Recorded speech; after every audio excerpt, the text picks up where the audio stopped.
Eu sou a professora Ana Ruth Stare Bravo. Estou aqui para conversar um pouco sobre a matemática na escola. Há mais de 20 anos eu venho pesquisando sobre ensino e aprendizagem de matemática. Eu acabei entrando nessa área por necessidade, pela dificuldade que eu, como professora dos anos iniciais, tinha para ensinar matemática para os meus alunos. Na realidade, o que me incomodava mesmo era a forma como eles lidavam com aquilo que eu ensinava. Era a falta de independência dos alunos, a falta de autonomia em relação ao conhecimento matemático. As crianças até conseguiam dar respostas certas, repetiam os procedimentos que eu ensinava, mas mostrava uma dependência muito grande em relação à minha figura como professora. Né? Terminando as atividades, sempre vinham me perguntar: professora, né, tá certo? Ou diante de uma atividade que tinham que realizar, sempre perguntando o que eu faço aqui. Ou o que mais me incomodava ainda era quando, diante de uma folha de problemas matemáticos, a primeira coisa que elas me perguntavam: professora, é conta de mais ou é de menos? Isso me incomodava muito, porque, a meu ver, as aulas de matemática deveriam ser um espaço para ensinar as crianças de fato a pensar com autonomia. E o que eu observava era que eu não conseguia fazer isso. Eu não estava propiciando aos meus alunos essa autonomia intelectual, essa capacidade de decidir, entre o certo e o errado, o que era o verdadeiro ou o falso em relação aos conteúdos que eu ensinava. E isso me levou realmente a estudar mais, a me dedicar, a entender como uma criança aprende matemática. E acho que aí veio a grande mudança na minha forma de ensinar, porque em vez de me preocupar em procurar formas de ensino, diferenciadas, métodos, eu comecei a investigar como a criança aprende, como ela se apropria dos conhecimentos matemáticos. E isso me fez mudar muito a forma de ensino. É um pouquinho sobre isso que eu quero compartilhar com você. Por quê? Porque as aulas de matemática, de uma forma geral, elas ainda privilegiam muito o ensino de regras, o ensino de fórmulas. Quer dizer, a gente mostra para as crianças como elas devem fazer, como elas devem proceder, e as crianças repetem. Há muito pouco espaço ainda nessas aulas para a criação, para a descoberta das crianças. Então, um exemplo muito claro é a própria forma como a escola lida com a resolução de problemas. Então, normalmente você primeiro ensina para as crianças os procedimentos de solução, para depois apresentar questões, problemas. E aí o que a criança, como ela vê essa situação? Justamente como uma questão assim: se eu tenho um determinado enunciado, nesse enunciado aparecem alguns números, e uma pergunta, a ideia dela sempre que ela tem que usar todos aqueles números e realizar alguma operação, ou mais de uma operação, para tentar chegar numa solução. E daí que resolver problemas muitas vezes se trata de adivinhar qual das contas que o professor ensinou que vai levar ao resultado. As próprias contas, essas contas armadas que a escola tanto privilegia nos anos iniciais, é algo que nós devemos questionar muito como professores. Por quê? Porque ao ensinar a criança que ela deve efetuar uma adição, por exemplo, colocando unidade embaixo de unidade, dezena embaixo de dezena, começando pelas unidades e depois, se passar de 9, por exemplo, ela eleva a dezena que vai ser somada com as outras dezenas, enfim, recorrendo àquele algoritmo convencional, nós estamos fazendo com que a criança desista do seu próprio raciocínio, a sua própria forma de pensar, e passe imediatamente a adotar aquela forma convencional. Veja, não há nada de mal num algoritmo convencional, pelo contrário, ele é uma forma mais rápida, uma forma muito mais econômica de se realizar um cálculo. Porém, ele deveria ser assim um último passo e não o primeiro, como acontece na escola. O que eu quero dizer com isso? Se a gente não ensinasse para as crianças que elas têm que efetuar uma adição dessa forma, isso claro vale para as outras operações também, elas criariam seus próprios meios de realizar essas operações, de fazer esses cálculos. Como a gente vê com os adultos não escolarizados, por exemplo, diante de uma adição, por exemplo, de uma situação que eles têm que realizar uma adição, eles efetuam os seus cálculos usando, por exemplo, arredondamento, ou eles começam a efetuar o cálculo pelas ordens mais elevadas e não pelas menos elevadas, né? No caso, pelas dezenas e não pelas unidades. E, na verdade, não tratando os números como 5 dezenas ou 4 dezenas, mas como um 50, como um 40, né? Num cálculo de 25 mais 18, por exemplo, é muito comum uma criança que não foi ensinada pelo algoritmo ou mesmo um adulto não escolarizado somar primeiro o 20 e o 10 e depois o 5 e o 8.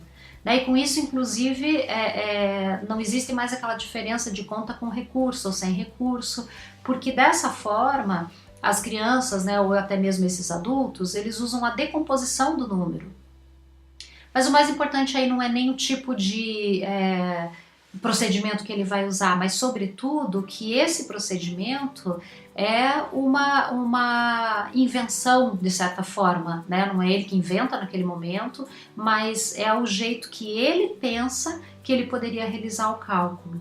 Então isso de fato ajuda os alunos a desenvolverem o raciocínio lógico. Por quê? Porque o raciocínio lógico ele não é um tipo de conhecimento que possa ser transmitido de um para o outro, mas consiste justamente nas relações que o sujeito é capaz de estabelecer a partir do que ele já sabe, né? Chegando a criar soluções novas a partir daquele conhecimento que ele já tem.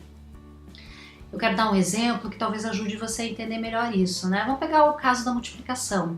Né? A escola trabalha muito, esse é um tema que às vezes bastante delicado para os professores que acabam preocupados com uma discussão se a criança deve decorar a tabuada ou não, como que eu ensino a tabuada de forma que a criança compreenda, mas enfim, o que acontece na escola é que primeiro se apresenta a tabuada, depois se ensina a técnica da operação, né? Como operar com a tabuada para realizar cálculos envolvendo números maiores do que 10, né, que não apareceriam diretamente na tabuada. E por último, se apresentam problemas, esperando que a criança, ao ler aquele enunciado, reconheça a situação como sendo de multiplicação e efetue a operação por meio do algoritmo que foi ensinado, né, seguindo aquele conjunto de passos e de regras que foi mostrado para essa criança. E eu queria dar um exemplo, então, para mostrar para vocês como a criança pode pensar de uma forma muito diferente daquela que nós supomos como professores que ela pensaria. Eu tenho 3 filhos, né? São 3 meninos que atualmente estão com 6 anos, eles são trigêmeos, e eu sempre estimulei muito o desenvolvimento do pensar, né? Muito para além das regras ou dos algoritmos ou dos procedimentos ensinados, eu sempre estimulei desde muito pequenos que eles pensassem, que criassem soluções originais, sempre propus muitas situações, problemas para eles, né? E uma situação muito interessante que aconteceu quando eles tinham ainda por volta de 5 anos, né? Tinha acabado de completar 5 anos, foi a seguinte: eu estava em casa fazendo uma sopa, quando eles chegaram da escola, é uma sopa que eles gostam muito, e assim que eles chegaram da escola, meu marido trouxe-os, né? Foi buscá-los, e aí eles vieram na cozinha, ficaram em volta de mim, né, querendo saber o que eu estava fazendo para o jantar. E eu disse, eu tô fazendo uma coisa que vocês adoram. Né? E imediatamente eles disseram, é sopa eslava, porque é a sopa que eles mais gostam. Né? E aí, para provocá-los, né, para ajudar nessa questão do desenvolvimento do pensamento, eu propus a seguinte questão, eu disse, vamos fazer o seguinte, então, já que vocês acertaram, vocês vão ganhar 2 pratos de sopa cada um. E imediatamente eu perguntei, se cada um vai comer 2 pratos de sopa, então quantos pratos a mamãe vai precisar para, né, quantos pratos ao todo vocês vão comer de sopa? E aí eles rapidamente pensaram e disseram 6 pratos, né? E aí eu perguntei para eles, mas como é que vocês sabem que são 6 pratos? E é interessante porque a resposta que o Gustavo deu me surpreendeu, porque eu esperava que ele dissesse, são 2 para mim, 2 para o André e 2 para o Rafael, né? Então vai dar 6. Que foi o que depois o André e o Gustavo explicaram, desculpa, o Rafael. E aí o Gustavo me surpreendeu porque ele disse, mãe, é simples, é porque 6 é 3 a mais do que 3, né? Então olha que coisa interessante, o pensamento do Gustavo foi muito diferente, né? Ao contrário do que a gente imagina que a gente deve ensinar para a criança, que 3, nesse caso aqui, né, 3 vezes 2 seria 2 mais 2 mais 2, o Gustavo estabeleceu uma relação diferente. Se cada um comesse um prato, já seriam 3. Como cada um ia comer mais um prato, seriam mais 3. E o interessante é como ele expressa isso, porque ele diz, ora, 6 é 3 a mais do que 3. Veja, eu tive muitos alunos, às vezes, no terceiro ano, que tinham essa dificuldade de dizer quanto há a mais no 6 do que no 3. Né? Por quê? Porque normalmente a gente está ensinando essas questões isoladas, querendo passar técnicas para os nossos alunos sobre como eles efetuam cálculos, como eles resolvem problemas. Na verdade, gente, o que acontece é que, ao contrário do que muitas vezes nós acreditamos, que os alunos devem aprender matemática para resolver problemas, nós devemos privilegiar a resolução de problemas. Por quê? Porque resolvendo problemas é que os alunos vão construir conceitos matemáticos. Agora, resolver problema não é tentar adivinhar qual conta o professor ensinou ou que procedimento, simplesmente determinar um procedimento de solução. É, acima de tudo, criar um procedimento, né? Tomar consciência de quais são as informações das quais eu disponho e como eu posso usá-las, criando um caminho original, um caminho pessoal para chegar na solução. É lógico que mais tarde o nosso objetivo é que os alunos conheçam procedimentos mais econômicos, os procedimentos convencionais, mas isso nunca pode ser o ponto de partida, somente um ponto de chegada, né? Aquilo que nós vamos esperar que os alunos alcancem. Mas se nós queremos alunos que pensem, alunos que raciocinem, né? Ou como a gente diria, alunos com uma inteligência lógico-matemática bem desenvolvida, nós devemos oferecer muitas oportunidades nas aulas de matemática para que os alunos pensem. E é um pouco sobre isso que nós queremos trabalhar, né, a partir dos cursos, das formações.